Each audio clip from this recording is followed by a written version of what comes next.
السلام علیکم ناظرین، ظفر سعید ظفر نامہ کے ساتھ ناظرین رمضان المبارک کا آج دوسرا روزہ ہے. آپ سب کو بہت مبارک ہو. رمضان المبارک بڑا بابرکت مہینہ ہے، بڑے رحمتوں والا مہینہ ہے.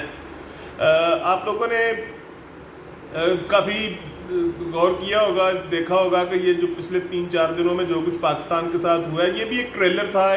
وہ ساری اسی گیم کا حصہ تھا جو گریٹ گیم اس خطے میں میں آپ کو بتاتا رہتا ہوں اکثر کہ چلتی رہتی ہے، بلکہ چل رہی ہے، آن گوئنگ ہے. یہ بھی اس کا حصہ تھا.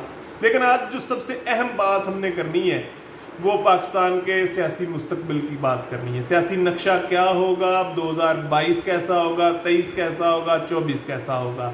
خاص طور پر آپ لوگوں نے یہ جو پچھلے دنوں میں ساری گیم دیکھی ہے جہانگیر ترین میں اور عمران خان میں، جو ایک پرابلم بنا ہوا ہے، جو ایف آئی اے کے تھرو جہانگیر ترین کو پریشرائز کیا جا رہا ہے اور جہانگیر ترین اپنے چند ممبرز کے تھرو عمران خان کو پریشر ٹیکٹکس یا پریشر گروپس کے تھرو وہ ساری گیم چلا رہا ہے.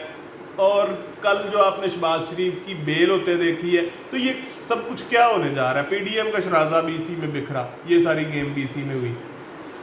تو ناظرین بہت ساری اس کے اوپر پیشین گوئیاں ہیں، بہت سارے اس کے اوپر آراء ہیں، بہت سارے اس کے اوپر تجزیات چل رہے ہیں. لوگ اپنا مائنڈ بنا کے بیٹھے ہوئے ہیں کہ پتہ نہیں آنے والے دنوں میں کیا ہونے جا رہا ہے. تو میرے بھی ایک سیاسی نقشہ میں نے بھی مائنڈ میں بنا کے سیٹ کیا ہے. تو میں چاہتا ہوں کہ آج آپ کے ساتھ شیئر کر دوں تاکہ سند رہے، ریکارڈ رہے. آئندہ آپ کو یہ نہ صورتحال کا سامنا کرنا پڑے کہ جی ظفر صاحب آپ نے تو یہ باتیں کر دی، یہ باتیں کر دی، آپ نے تو کہا تھا کہ مریم نواز باہر جا رہی ہے، ابھی تک نہیں جا سکی، جنگ ہونے جا رہی ہے، ابھی تک نہیں ہو سکی. تو ناظرین یہ سارا کچھ پروسیس میں ہے، ان میں سے کچھ بھی ابھی رول آؤٹ نہیں ہوا. تو آج بھی جو سیاسی نقشہ میں پیش کرنے جا رہا ہوں اس میں 2023 کے الیکشن کے بعد کم از کم آپ کو عمران خان پاور میں نظر نہیں آئیں گے، سب سے پہلی بات. دوسری بات، بلاول بھٹو زرداری مرکز میں اہم رول پلے کر رہا ہوگا لیکن حکومت میں نہیں ہوگا.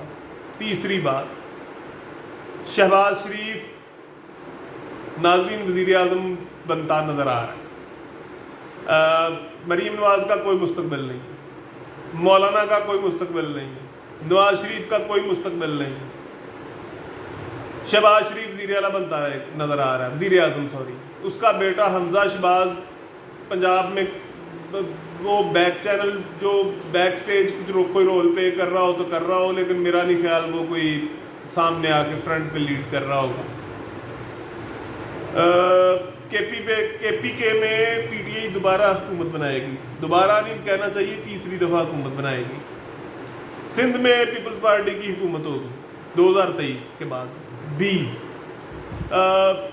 پھر آ گیا سوال کہ جہانگیر ترین یہ سارا کچھ کیوں کر رہا ہے. تو ناظرین میں آپ کو بتاتا چلوں کہ جہانگیر ترین کو میں نہیں کہتا کہ انہی فورسز کا آشیرواد ہے، لیکن کچھ فورسز کا آشیرواد ہے کہ بھائی جان اگلے الیکشن میں 2023 میں جب پی ٹی آئی کا شرازہ بکھر چکا ہونا ہے، جب پی ٹی آئی ممکن ہے اپنا اپوزیشن لیڈر بھی نہ بنا پائے قومی اسمبلی میں، تو اس وقت نواز لیگ کو یا شہباز شریف کا جو بھی وہ سیٹ اپ ہوگا اس کو کون ریزسٹ کرے گا.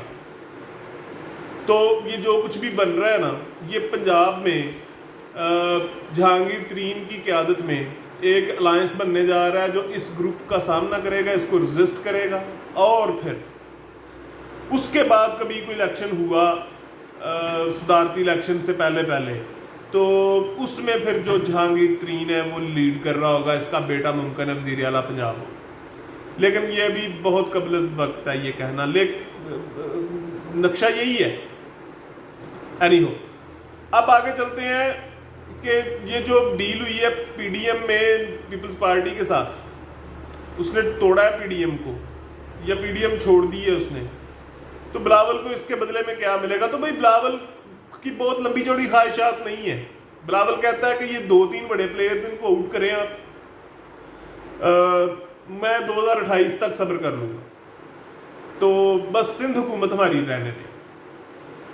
یہ کوئی لمبی چوڑی گیم نہیں ہو رہی. اس کے علاوہ انٹرنیشنلی اب انڈیا پاکستان کی صلح ہونی ہے، یہ اٹل ہے. اب اس کے اوپر کوئی دوسری رائے نہیں، کوئی بڑی لمبی چوڑی چھوٹی موٹی جنگ ہو سکتی ہے، چھوٹی موٹی، لیکن اب پوری دنیا کو سمجھ آ گئی ہے کہ بھائی نہیں ان کی صلح ہونی ہے.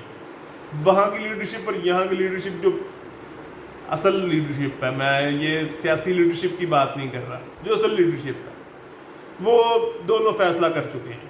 چائنا ان کے ساتھ, ایران کے ساتھ پھر سے ڈیل چل رہی ہے, یہ بھی ایک انٹرنیشنل ڈیولپمنٹ ہے. سعودی عرب والوں کا کوئی مستقبل نہیں ہے, اگلے 2-3-4 سالوں میں آپ ان کو رلتا دیکھیں گے باقاعدہ. تو یہ کچھ ایک سیاسی نقشہ تھا جو میں نے سوچا آپ کے حضور پیش کروں. آپ کا فیڈ بیک کا میں منتظر رہوں گا. پی ڈی آئی والے مجھے اب وہ جو یوتھی ہیں مجھے گالیاں نہ دینا شروع کر دیجیے گا, کم از کم میری جو سمجھ میں آیا میں نے وہ بتا دیا ہے. 2023 کے بعد بھائی جناب کا کوئی مستقبل نہیں ہے. Thank you very much.